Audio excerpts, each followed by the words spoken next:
The Book Channel Online. Hi, welcome to the Book Channel Online.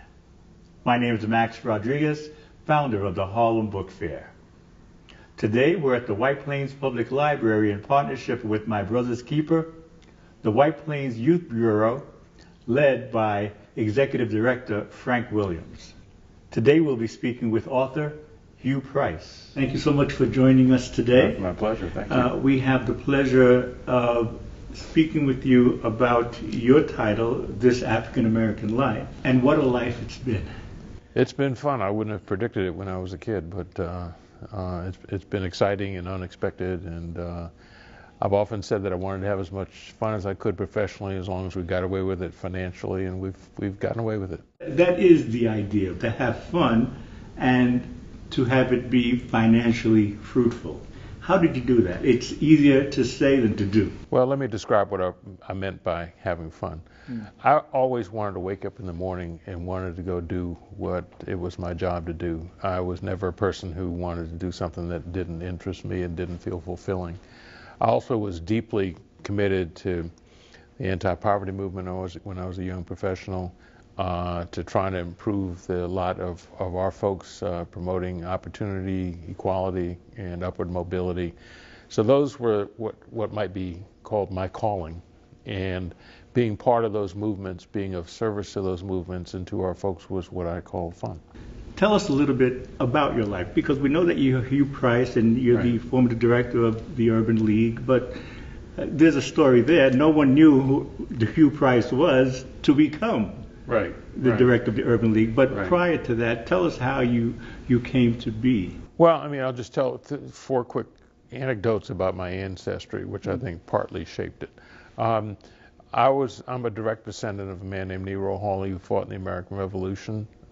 He served as a scout and served with General George Washington at Valley Forge. And he gained his freedom by serving. Another famous ancestor, or set of ancestors, was George and Rebecca Latimer, who escaped from Norfolk, Virginia to Massachusetts in 1842. Latimer's very fair skin, his wife Rebecca's very brown skin. So when they got on they stowed away on a boat down below deck from Norfolk to Baltimore. They came above deck, and then they traveled as master and slave from Baltimore to Philly, and then as husband and wife once they all the way up to Boston. An employee of the former slave master spotted him in Boston, and there ensued an effort to recapture George Latimer. And abolitionists like Frederick Douglass and William Lloyd Garrison and others rallied around his cause, and they prevented his recapture. It became a cause célèbre. Well, George and Rebecca had 4 children, one of whom was my great-great-grandmother, another of whom was her brother, Lewis Latimer, who became a very famous inventor. Latimer helped Alexander Graham Bell perfect his patent application so that he could get the first telephone patent, and then he also perfected the light bulb that Thomas Edison had invented so that it would burn longer than Edison's version. Then another ancestor, and last one I'll mention, who was very interesting, was a man by the name of Robert Gunnell, who lived in McLean, Virginia, just on the other side of the Potomac River. Gunnell bought his freedom in the 1830s, and then he bought his wife and children and a couple of others, and he was one of the largest slave owners and an African-American slave owner at the time that the slaves were emancipated by Congress in the early 1860s. So these folks all helped to shape me. I've inherited their DNA. These are folks who were committed to the freedom of our country from colonialism. They were committed to seeking opportunity and equality, and through Lewis Latimer, committed to developing the kinds of conveniences of life that we take for granted. And so their story, I think, was in the back of my mind. My mother was an activist in Washington. She was very involved in fighting for school integration in Washington and also for the voting rights. When I grew up, you couldn't vote for president. We couldn't vote for our mayor. And our schools were segregated. And the interesting thing is, I mentioned where we live. One of our neighbors and one of my parents' best friends was Charles Hamilton Houston, who was the architect of the school desegregation effort, and my parents helped to finance some of his early litigation. So I think I inherited and absorbed all of that. And then right after I got out of college, I participated as a marshal in the March on Washington in 1963. And I'm 21 years old, and that was a kind of epiphanous experience for me because it really defined for me what my career path was going to be. And so everything I inherited from my ancestors, everything I saw my mother deeply involved in, became who I was and who I was destined to be. And one of your positions was as director, yes, of the Ford Foundation, or you had a relationship? No, I had a relationship with Ford. I was a consultant to Ford. I was a vice president of the Rockefeller Foundation. Right. And in that, you had an opportunity to travel to South Africa. Yeah, that was an amazing experience. A good friend by the name of Jim Joseph, who used to be in the world of philanthropy, organized a trip for a bunch of us who were in the field. And he must have known something was going to happen. None of us did, but we got over there in February or late January of 1990. We went to Johannesburg, then over to Namibia, to Windhoek, which had been independent a little longer than South Africa. Then we went to Cape Town. Max, we were in Cape Town on February 2nd, 1990, the day that F.W. de Klerk delivered the speech ending apartheid and freeing Nelson Mandela. Yeah. We were staying, our entourage was staying at a hotel called the Inn on the Square. And we woke to the sound of thousands of people gathering in the square to bear witness before Mandela's speech. I grabbed my camera and went downstairs and I played amateur photojournalist. And then he gave the speech, and then we were there when everybody rallied afterwards. Folks knew they were going to win something big that day. They just didn't know how big it was going to be.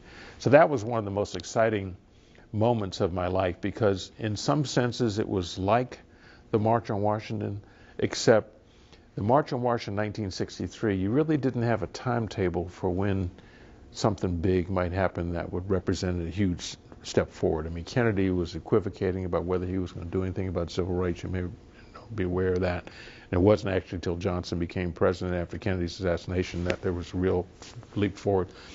So the March on Washington gathering was powerful and spiritual, but inconclusive in terms of where it was going to lead.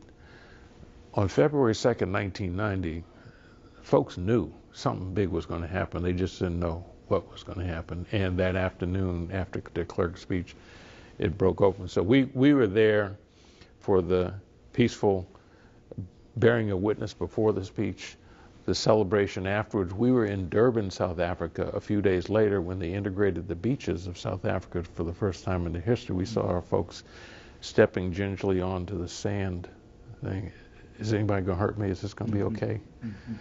So it was a thrilling experience, and none of us in the entourage knew what was going to happen. We met prior to the speech. We had met with leaders of the Afrikaans Party, the White Party, leaders of the ANC. It was clear that a lot of whites there wanted to move forward. They were tired, as they called it, of being the skunks of the world. Mm-hmm. But it wasn't absolutely clear until de Klerk's speech what was going to happen. I kept all the newspapers from that period. I bought every newspaper, and I brought them home with me, and I've relived the moment. Is there a compelling passage in your book that moves you in a particular way? Yeah, we have talked about the visit to South Africa in 1990, and on the way back we had we stopped in Harare in Zimbabwe and met with President Robert Mugabe, and we thought we were there just basically to pay respects, a couple of minutes and then leave. And it was interesting. He asked us to stay on because he wanted to talk to us about the future of Southern Africa. And he actually had a quite compelling vision. This is while his first wife was still alive, and everybody used to say, well, she kept him kind of grounded. Mm-hmm. And it was a very compelling vision for Southern Africa after South Africa stopped messing with everybody in the area.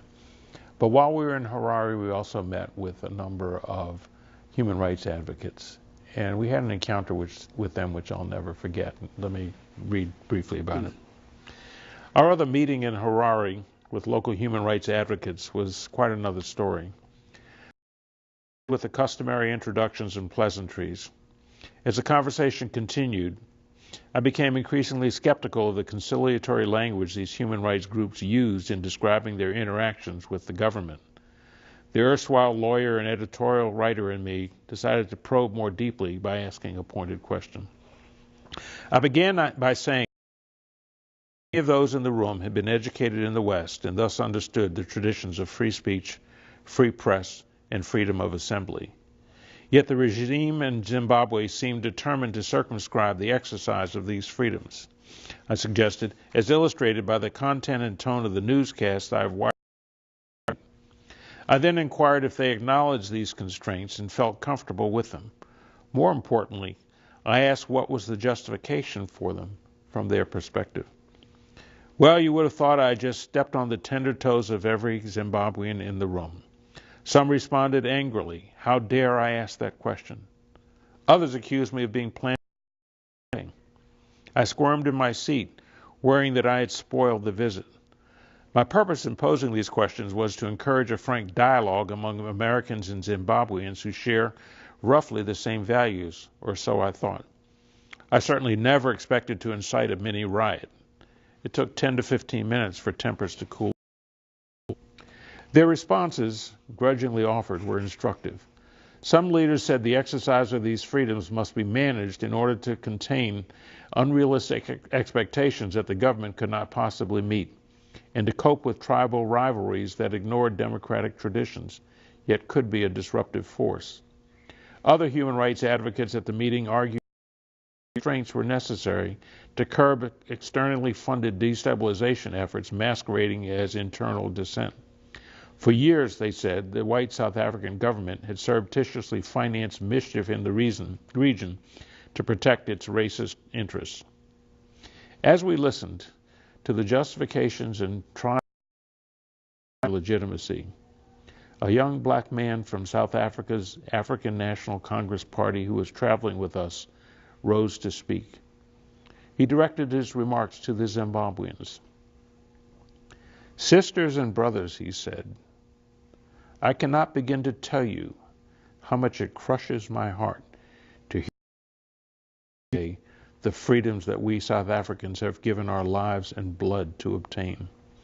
The room turned deathly silent as we all absorbed his words. The Zimbabwean human rights leaders could think of no rejoinder, so we adjourned. I would like to take a moment just to acknowledge you for your life of work. Thank you. To live one's life standing in the space of one's community and on a front line takes courage, takes strength, takes vision, and we thank you for that. Thank you. My pleasure. Thank you. The Buck Channel Online.